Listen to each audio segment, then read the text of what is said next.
पंचायतीचो कार्यकाळ फाल्यां 19 जूनाक सोंपता।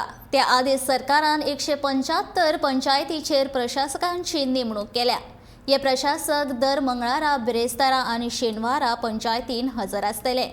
पंचायत संचालक सिद्धी हळर्णकार हांणी शुक्रारा ह्या विशींची अधिसुचोवणी जारी केली। 19 जूनाक मुजत सोंपपी पंचायतीचेर प्रशासक म्हूण हेड क्लार्क, UDC, एक्सटेन्शन अधिकारी, कनिश्ठ अभियंतो, सांख्यिकी सहाय्यक आनी नागरी पुरवण खात्याच्या उपनिरीक्षकांच्यो नेमणुको केल्यात।